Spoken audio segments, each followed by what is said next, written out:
اللہ تبارک و تعالی نے انسان کو مختلف قسم کے مزاج عطا فرمائے، لیکن جب وہ مسلمان ہو جاتا ہے، نبی رحمت صلی اللہ تعالی علیہ وسلم کی غلامی اختیار کرتا ہے، تو اسے حکم دیا جاتا ہے کہ وہ اپنے رویے کو انتہائی مثبت کرے، اس کے اندر خوبصورتی لائے، اگرچہ اس پر اسے جد و جہد بھی کرنی پڑے، پھر بھی وہ اپنے انداز کو تبدیل کرے، خندہ پیشانی، کشادہ جبینی اور وسیع القلبی اس کا مزاج ہونا چاہیے۔ اگر اس کے چہرے پر ہر وقت تلخی رہے گی اور اس کے لہجہ ہر وقت ترش رہے گا اور اس کے مزاج کے اندر کسی بھی قسم کا تکبر پایا جائے گا، تو یہ چیز نہ صرف اس کے اپنے لیے تکلیف کا باعث بنے گی، بلکہ جس آدمی سے بھی اس کا تعلق ہوگا، جس کے ساتھ بھی اس کا واسطہ ہوگا،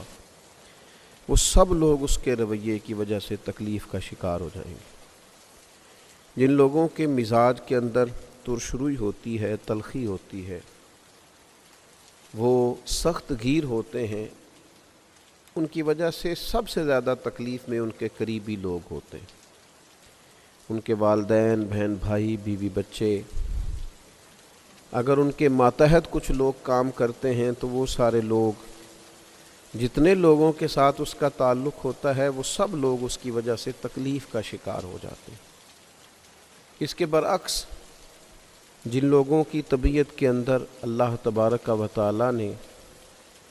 اخلاق کی بلندی دی ہوتی ہے اور وہ کشادہ روح ہوتے ہیں، خندہ پیشانی کے ساتھ لوگوں سے ملاقات کرتے ہیں،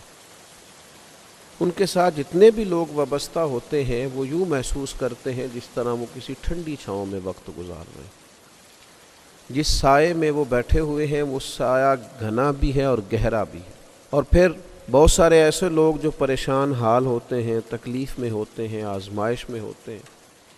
دنیا کے دکھوں نے گھیرا ہوا ہوتا ہے، لیکن ایسے شخص سے جب وہ ملاقات کرتے ہیں جو خندہ پیشانی سے ان سے ملتا ہے، تو وہ دکھی لوگ بھی سکون محسوس کرتے ہیں۔ تو عملاً معاشرے کے اندر خندہ پیشانی سے وقت گزارنے والا آدمی، کشادہ روئی کے ساتھ لوگوں سے ملاقات کرنے والا شخص معاشرے کے اندر نہایت ہی خوبصورت کردار ادا کرتا ہے اور لوگوں کے لیے باعث تسکین بنتا ہے۔ قرآن مجید کے اندر سورہ لقمان میں حضرت لقمان اپنے صاحبزادے کو جو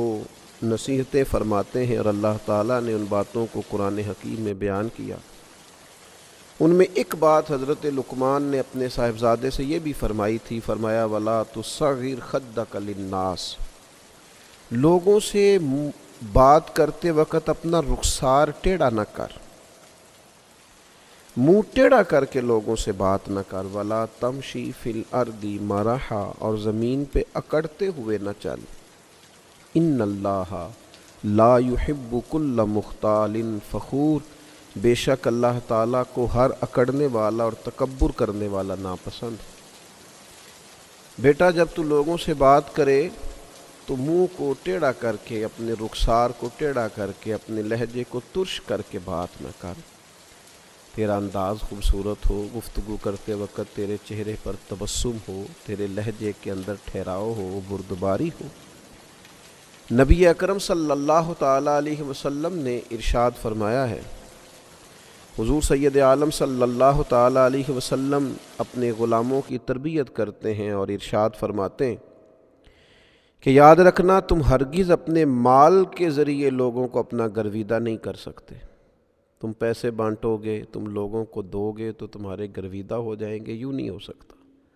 حضور سید عالم صلی اللہ تعالی علیہ وسلم نے ارشاد فرمایا، مگر خندہ پیشانی کے ذریعے تم انہیں اپنا گرویدہ کر سکتے ہو، لوگ تم سے محبت کریں گے، تمہارے قریب آئیں گے، تمہارے پاس بیٹھیں گے، تمہاری چاہت کریں گے، تم سے ملنے کا انہیں اشتیاق ہوگا۔ شرط یہ ہے کہ تم خندہ پیشانی اور حسن اخلاق کے ساتھ لوگوں کے ساتھ پیش آؤ۔ ہمارے ہاں لوگ سمجھتے ہیں کہ شاید مال و دولت کے ذریعے ہی دنیا میں پذیرائی حاصل کی جا سکتی ہے، ایسا نہیں ہے۔ اگر آپ کا لہجہ حسین ہے اور آپ کی طبیعت کے اندر لوگوں کے حق میں جذبہ اچھا ہے اور لوگ آپ کو اپنا خیر خواہ پاتے ہیں اور آپ کے پاس بیٹھ کر قلبی اطمینان محسوس کرتے ہیں، آپ کے پاس بیٹھ کر کوئی اپنے آپ کو چھوٹا نہیں سمجھتا، حقیر نہیں سمجھتا، گھٹن نہیں محسوس کرتا، اپنے آپ کو کمزور نہیں پاتا، احساس کمتری کا شکار نہیں ہوتا، تو وہ آپ کا گرویدہ ہو جائے گا، اسے آپ کے قریب آ کر قلبی اطمینان حاصل ہوگا، وہ آپ کے پاس بیٹھنے کے لیے منتظر رہے گا کہ کب وقت ملے۔ اور یہ بات عند اللہ کتنا درجہ رکھتی ہے، اللہ کی بارگاہ کے اندر اس کا کتنا مقام ہے۔ نبی پاک صلی اللہ تعالیٰ علیہ وسلم نے فرمایا، ہرگز نیکی کو حقیر نہ سمجھنا، چاہے اپنے بھائی کے ساتھ کشادہ روی سے ملنا ہی کیوں نہ ہو، یعنی یہ بھی ایک نیکی ہے، تم مل اپنے بھائی سے رہے ہو، لیکن اللہ کی بارگاہ میں یہ تمہارے لیے ذخیرہ آخرت بن رہا ہے، تمہارے نیکی کے اعمال کے اندر اس کو درج کیا جا رہا ہے، یہ صبح قیامت تمہارے لیے تمہاری حسنات میں چیز شامل کر دی جائے گی، کبھی حقیر نہ سمجھ۔ اور ویسے بھی صدقے کا جو مفہوم نبی پاک علیہ السلام نے ہمیں دیا ہے، نیکی کی وسعت جو رسول اللہ صلی اللہ تعالیٰ علیہ وسلم نے ہمیں عطا فرمائی، کریم محبوب علیہ السلام نے تو مسلمان کے لمحے لمحے کو نیکی قرار دے دیا، سانس سانس پر نیکی کر سکتا ہے، ہر آنے والے منٹ میں اپنے لیے ذخیرہ آخرت جمع کر سکتا ہے۔ آپ حدیث دیکھیے، ترمذی میں موجود ہے، حضرت ابو ذر غفاری رضی اللہ تعالیٰ عنہ اس کے راوی ہیں، ارشاد فرماتے ہیں کہ نبی پاک صلی اللہ تعالیٰ علیہ وسلم نے فرمایا، تمہارا اپنے مسلمان بھائی کے ساتھ تبسم کے ساتھ سامنا کرنا بھی صدقہ ہے، اس سے جب تم ملے ہو تو ہنستے ہوئے ملے ہو، یہ بھی صدقہ ہے۔ اور حضور فرمانے لگے، نیکی کا حکم دینا بھی صدقہ ہے، برائی سے منع کرنا بھی صدقہ ہے، بھٹکے ہوئے کو راستہ بتانا بھی صدقہ ہے۔ حضور فرمانے لگے، جس کی نظر کمزور ہو اسے راستہ دکھا دینا، گویا سڑک پار کرا دینا، یہ بھی صدقہ ہے۔ حضور فرمانے لگے، رستے سے پتھر کو، کانٹے کو، گری ہوئی ہڈی کو، کسی کے پیر کو لگ نہ جائے، یہ ہڈی پتھر کانٹا اٹھا دینا، یہ بھی صدقہ ہے۔ اور نبی پاک صلی اللہ تعالیٰ علیہ وسلم نے فرمایا، اپنے ڈول سے، لوگ جاتے تھے نا کنووں پہ پانی لینے، فرمایا اپنے ڈول سے اپنے بھائی کے ڈول میں پانی ڈال دینا، یہ بھی صدقہ ہے۔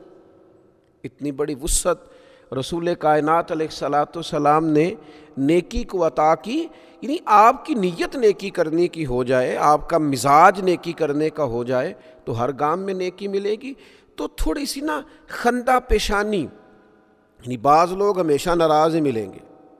طبیعت ہی ناراض کر لی ہے، جب بھی کوئی بات سنائیں گے کسی کا شکوہ ہی کریں گے، ناراض ہیں اور ناراضگی چھلکتی ہے۔ اور بعض لوگ جو آپ کو خندہ پیشانی سے ملتے ہیں، ان لوگوں کے بارے میں انسان کا یہ بھی تصور ہوتا ہے کہ یار اللہ نے اسے اطمینان عطا فرمایا ہوا، یہ آدمی مقام شکوہ پر نہیں مقام شکر پر فائز، اس شخص کو اللہ تبارک و تعالیٰ کے انعامات حاصل ہیں، اس بندے کو اللہ تعالیٰ نواز رہا،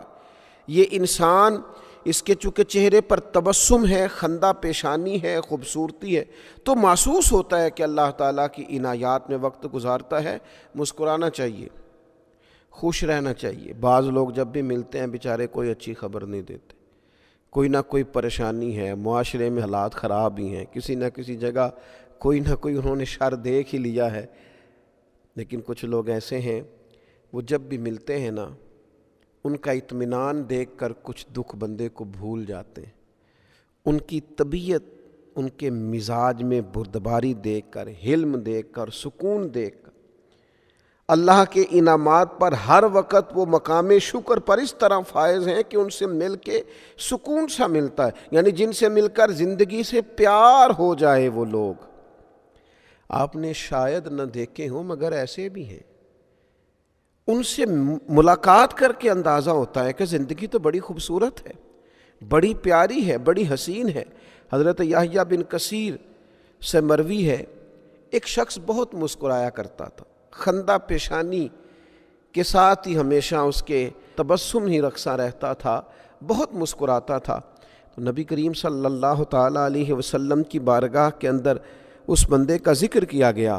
یا رسول اللہ صلی اللہ تعالیٰ علیہ وسلم ہر وقت مسکراتا ہے، اس کے لہجے سے ہر وقت اطمینان گویا چھلکتا ہے، تو اللہ کے محبوب علیہ السلام نے فرمایا آگاہ ہو جاؤ،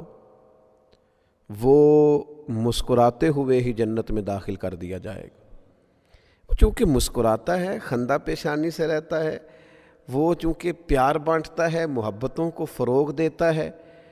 اس کے پاس یعنی جن سے مل کر زندگی سے پیار ہو جائے وہ لوگ آپ نے شاید نہ دیکھے ہوں، مگر ایسے بھی ہیں۔ اللہ تبارک و تعالی کشادہ دلی عطا کرے، خندہ پیشانی عطا کرے، اور بالخصوص ان لوگوں کے لیے جو ہمارے ساتھ رہتے ہیں۔ یہ بھی میں ضرور برسبیل تذکرہ عرض کروں، گھر کے باہر بہت سارے لوگ خندہ پیشانی سے رہتے ہیں، مسکراتے ہیں، دوستوں کے ساتھ خوش گپیاں کرتے، لیکن گھر آتے ہیں تو اللہ جانے کیا ہو جاتا ہے، ساری دکھ، ساری آزمائشیں، ساری تکالیف ساتھ اٹھا کے لے آتے ہیں۔ یعنی جن کو زیادہ وقت گزارنا ہوتا ہے ساتھ، ان کے ساتھ ان کا رویہ ترش رہتا ہے۔ اللہ کے حبیب علیہ الصلاۃ والسلام نے فرمایا تم میں سے بہتر وہ ہے جو اپنے اہل خانہ کے لیے بہتر ہے، اور فرمایا میں تم سب سے بڑھ کر اپنے گھر والوں کے لیے بہتر ہوں۔ تو قریبیوں جس طرح باہر والوں کے ساتھ آپ خندہ پیشانی سے وقت گزارتے ہیں، اس طرح اپنے گھر کے اندر بھی اس رویے کو مضبوط کرنے کی ضرورت ہے۔ اللہ تعالیٰ سمجھنے کی توفیق عطا فرمائے۔